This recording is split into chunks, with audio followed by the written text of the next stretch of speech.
Hi guys, so in this video today I'm going to be going over this Bride of Frankenstein look. I wanted to do a twist on this makeup and make it a little more on the sexy side rather than the scary and simple side. So this is definitely inspired by Bride of Frankenstein and it has a little twist on it. I hope you guys enjoy this video.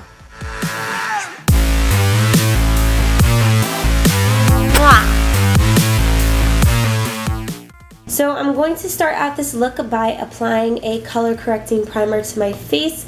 I want to make sure that no redness is going to shine through my foundation. For my foundation, I'm mixing a green face paint with my foundation color. This is actually a lighter foundation color than I actually am, but you are welcome to mix the green paint with your everyday foundation color. I wanted to go for more of a subdued light green look instead of a very bold green look, so that is why I mixed it with my foundation. Once I've set all of that with some translucent powder, I'm then going to use a green eyeshadow to contour my face. I want to make sure I contour my cheekbones really well and all of the other contour areas of my face. Moving on to the eyes, I'm going to apply some eyeshadow primer, and then I'm taking a gray shadow on a fluffy brush and I'm just fluffing that into the crease of my eye as well as my eyelid. I'm going to darken that up with some black shadow, and I'm going to be doing the same thing with that fluffy brush. I'm just going to be blending that black shadow in the crease of my eye and on my lid, and then dragging it underneath my eye. Jumping over to brows, I'm just going to be filling in my brows as I normally would, except I am doing this with a black shadow. You can do this with a black shadow, a really dark brown shadow.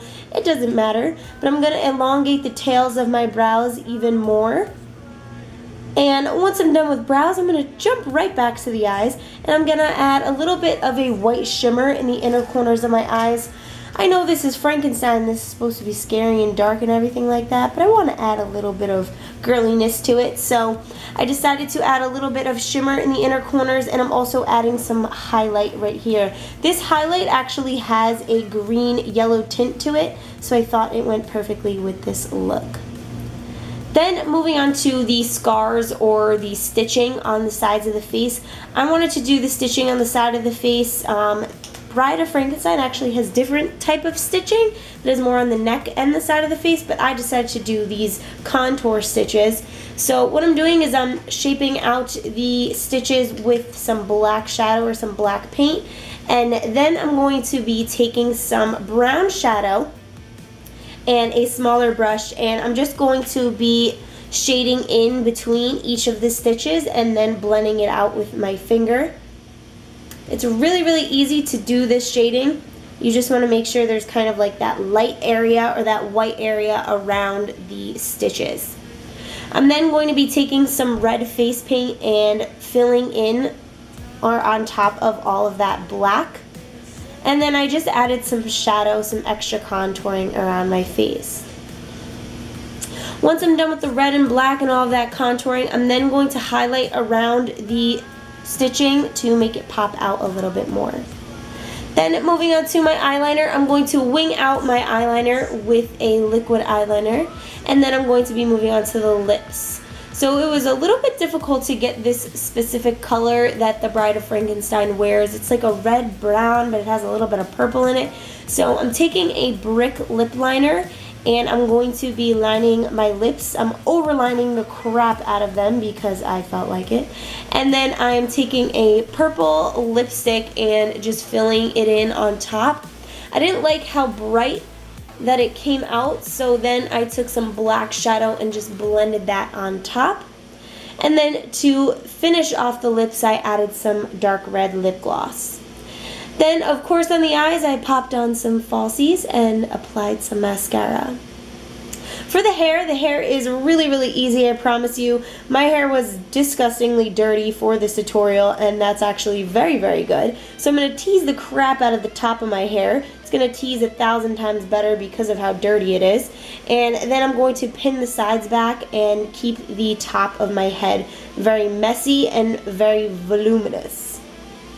For the sides of the hair where those white lightning bolt type sides are, This literally makes the look. I'm just going to be taking some white face paint and a brush, and I'm just going to be brushing this into my hair. Please make sure that this doesn't stain your hair, and it is just not waterproof, it's just water-based paint. I just got this at the craft store. I wanted to make the scars pop out a little bit more, so I took some gel blood and I just filled in the scar with some gel blood, and then I'm going to go back in with some black eyeshadow to give it a little bit more depth. All the products that I use in this video, guys, are going to be listed down below, so please make sure to check that out so you guys know what I used. If you have any questions or comments, please leave them down below, and make sure to hashtag Beauty by Julia if you guys decide to try this tutorial or any of the 13 days of Halloween out. Love you guys. Thank you guys so much for tuning into this Halloween tutorial. I hope you guys enjoyed. Make sure to click down below for all of my other Halloween tutorials so you guys can get inspired. And don't forget to hashtag Beauty by Julia on all of your Halloween pictures so that I can see. Thank you guys again so much for watching, and I'll see you in the next video. Bye.